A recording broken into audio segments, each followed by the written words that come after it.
साथियों नमस्कार, आपका मेरे इस YouTube चैनल में स्वागत है। आज का विषय सबमर्सिबल पंप मोटर के लिए सिंगल फेस स्टार्टर के सर्किट डायग्राम का अध्ययन करना। इसमें एक सिंगल फेस मोटर के स्टार्टर का पूरा सर्किट डायग्राम बनाया हुआ है। इसमें मुख्य पार्ट्स हैं। ये पहला टर्मिनल ब्लॉक है जिसमें पहले और दूसरे पॉइंट में 230 वोल्ट की सप्लाई दी जाती है। पहले पॉइंट में फेस वायर दिया जाता है, दूसरे पॉइंट में न्यूट्रल वायर दिया जाता है। तथा ये 3 पॉइंट से रनिंग वाइंडिंग, स्टार्टिंग वाइंडिंग और कॉमन वायर कनेक्ट होते हैं। मोटर जो 3 वायर होते हैं, रनिंग वाइंडिंग, स्टार्टिंग और कॉमन, इन 3 पॉइंट में कनेक्ट होते हैं। इसके बाद में ये इसका कॉन्टेक्टर है। ये कॉन्टेक्टर की नो वोल्टेज कॉइल या कॉइल है। इसके ऊपर में ये ओवरलोड रिले है।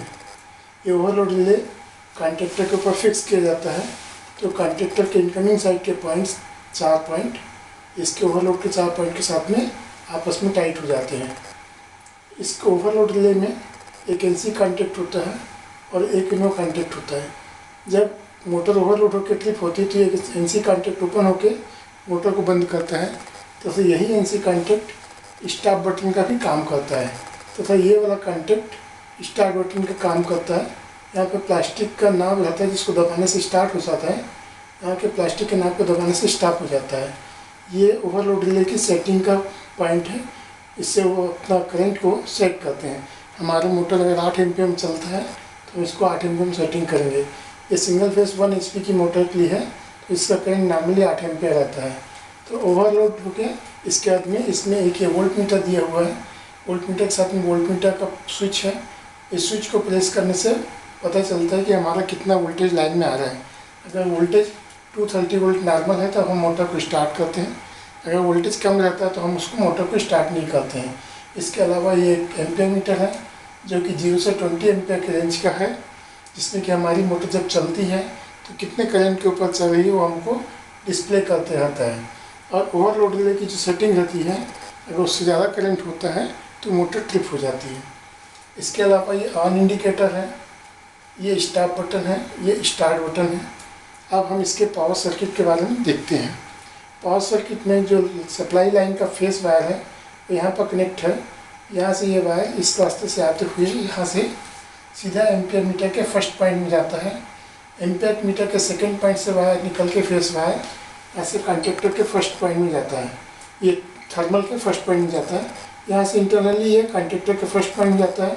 कॉन्टेक्टर का आउटगोइंग ये पॉइंट कॉन्टेक्टर का आउटगोइंग सेकेंड पॉइंट में जाता है।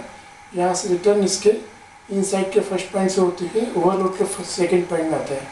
फिर ओवरलोड के इस पॉइंट से शॉर्ट होकर के यहाँ आता है। यहाँ से फिर ओवरलोड के आउटगोइंग से होते हुए कॉन्टेक्टर के आउटगोइंग में आता है। यहाँ से वायर सीधा मोटर के रनिंग वाइंडिंग में चला जाता है। इसी वायर से यहाँ पर एक लूपिंग ले करके इसको यहाँ से कैपेसिटर दिया जाता है। इसमें 2 कैपेसिटर हैं, एक स्टार्ट कैपेसिटर, एक रनिंग कैपेसिटर। तो यहाँ से जो तार है रनिंग कैपेसिटर में जाने के बाद वहाँ से रिटर्न आके सीधा स्टार्टिंग वाइंडिंग में चले जाता है। और स्टार्टिंग कैपेसिटर का आउटगोइंग वायर जो है यहाँ से पुश बटन के थ्रू होते हुए यहाँ से स्टार्टिंग वाइंडिंग में जाता है। तो जब स्टार्ट करते मोटर को तो समय पुश बटन दबाते हैं, तो पुश बटन दबाते समय 3 सेकंड तक दबाए रहते हैं। तो उस समय स्टार्टिंग में स्टार्ट कैपेसिटर भी सर्किट में रहता है और बाद में जैसे पुश बटन छोड़ लेते हैं तो स्टार्टिंग कैपेसिटर सर्किट से बाहर चले जाता है। और इसका जो न्यूट्रल पॉइंट है इसको डायरेक्ट हमने यहाँ पर मोटर के कॉमन पॉइंट में दे दिया है। इस तरह से इसका पावर सर्किट कंप्लीट होता है। इस कॉन्टेक्टर और ओवरलोड के बीच का जो इंटरनल कनेक्शन है वो इस तरह से है कि जो पावर फेस आता है ये ओवरलोड के एलिमेंट से होते हुए इसके कॉन्टेक्टर के इनकमिंग पॉइंट में जाता है। यहाँ से फर्स्ट कॉन्टेक्ट से निकल के सेकेंड सेकेंड में जाता है। फिर सेकेंड एलिमेंट से ऐसे जाके वापस थर्ड एलिमेंट से होते हुए इस कॉन्टेक्टर से मोटर के लिए चले जाता है। और फोर्थ कॉन्टेक्ट जो होता है इस कॉन्टेक्ट के पहले में कनेक्शन होता है, तो ये एज ए होल्डिंग कॉन्टेक्ट काम करता है। अब हम इसके कंट्रोल सर्किट को देखते हैं। कंट्रोल सर्किट में यहाँ से जो फेस वायर आया है यहीं से इसको लूपिंग ले करके इसके इस पॉइंट में दिया गया है। जैसे हम स्टार्ट बटन को दबाते हैं तो ये सप्लाई यहाँ आती है और इस लाइन से होते हुए स्टॉप बटन के थ्रू यहाँ से सप्लाई आती है और इस स्टॉप बटन से घूमते हुए यहाँ से कॉइल में आती है। तो जैसी कॉइल को सप्लाई मिलती है कंडक्टर पिकअप हो जाता है, न्यूट्रल इस साइड से मिल रहा है। कंडक्टर पिकअप होने से पावर ऑन होता है और मोटर चालू हो जाती है। मोटर चालू करते समय जब हम पुश बटन को प्रेस करते हैं तो यदि इस पुश बटन से प्रेस करें तो इसको 3 सेकंड तक प्रेस करके रखते हैं। सेकंड तरीका ये है स्टार्ट करने का, ये तो यहाँ से हो गया। और दूसरा तरीका ये कि इस स्टार्ट बटन से स्टार्ट करते हैं हमेशा। तो इस बटन से स्टार्ट करने के लिए क्या है कि यहाँ से जो पावर का फेस आ रहा है, इस फेस को यहाँ से आता है, उस बटन दबाने से ये फेस यहाँ से आता है और इस एनसी कॉन्टैक्ट के थ्रू यहाँ से होते हुए कॉइल भी जाता है।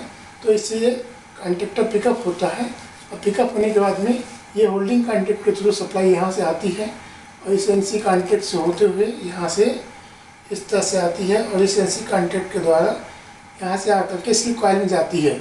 तो ये इस तरह से पिकअप होता है। जब हमको स्टॉप करना रहता है तो हम इस बटन को ऑफ करेंगे तो यहाँ सप्लाई कट ऑफ हो जाती है, तो इससे कॉइल ड्रॉप हो जाती है। अदरवाइज़ अगर हम चाहें तो यहाँ से भी ऑफ करेंगे तो यहाँ से ऑफ करने से यहाँ से लाइन कट जाती है, तो इससे ये कॉइल ड्रॉप हो जाती है। और तीसरा तरीका ये है, तीसरी बात ये है कि ये जो कॉइल है इसी के पैरेलल में ये इंडिकेटर लैंप लगा है। तो जब भी मोटर चलते रहेगी उस समय इंडिकेटर लैंप हमारे को ऑन का इंडिकेशन दिखाएगा, एम्पीयर मीटर हमारे को करंट दिखाएगा। इसमें एक चीज़ है कि जब हम इस बटन से स्टार्ट करते हैं तो इस पुश बटन से मोटर का कॉन्टैक्टर पिकअप होता है और साथों साथ इस कॉन्टैक्ट से स्टार्टिंग कैपेसिटर जो है, ये वाला कैपेसिटर, ये कैपेसिटर स्टार्टिंग वाइंडिंग के सर्किट में आ जाता है। तो हमारे को स्टार्टिंग के टाइम में हाई टॉर्क मिलती है, जिससे कि मोटर ज़्यादा लोड लेते हुए पानी को ऊपर फेंकती है। तो सबमर्सिबल मोटर के लिए ये वाला सिस्टम ज़्यादा सूटेबल है। एक बात इसमें और ख़ास बात है कि इसका जो ओवरलोड है वो इसके अंदर ही है। यदि ओवरलोड ऑपरेट होगा तो ये कॉन्टैक्ट ब्रेक होगा और इससे ये कॉइल ट्रिप हो जाएगी। मतलब जब भी ओवरलोड कंडीशन होगी मोटर के साथ तो इस ओवरलोड के द्वारा मोटर बंद हो जाती है। दूसरी बात यह है कि यहाँ से चाहें तो हम दबाने से भी बंद हो जाएगी। और जब ये ओवरलोड से ट्रिप होता है उसमें इसी प्लास्टिक नाट को प्रेस करने से ये रिसेट होता है। इसके अलावा अगर मोटर चलते चलते कभी सप्लाई बंद हो जाती है तो इसके सप्लाई बंद होने से ये कॉइल ड्रॉप हो जाती है। इसके जब तक दोबारा चालू नहीं करेंगे तब तक ये कॉइल फिर से पिकअप नहीं होगी और चालू नहीं होगी। तो इससे तरह से हमारे को मोटर को सेफ्टी मिलती है, यहाँ से ओवरलोड की सेफ्टी मिलती है, यहाँ से अपने आप अगर सप्लाई बंद होने से बंद होती है दोबारा अपने आप चालू नहीं होगी। तीसरा, ये स्टार्ट बटन से जो ये पुश बटन है इससे स्टार्टिंग के टाइम में 3 सेकंड तक के स्टार्ट कैपेसिटर कनेक्ट होता है, जिससे मोटर को स्टार्टिंग टॉर्क मिलती है, ज़्यादा स्टार्टिंग टॉर्क मिलती है और इस तरह से स्टार्टर काम करता है।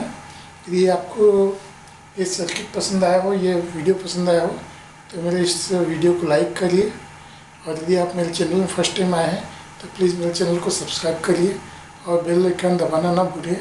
आपको बहुत बहुत धन्यवाद। Thank you very much and visit my channel again and again. Thank you very much.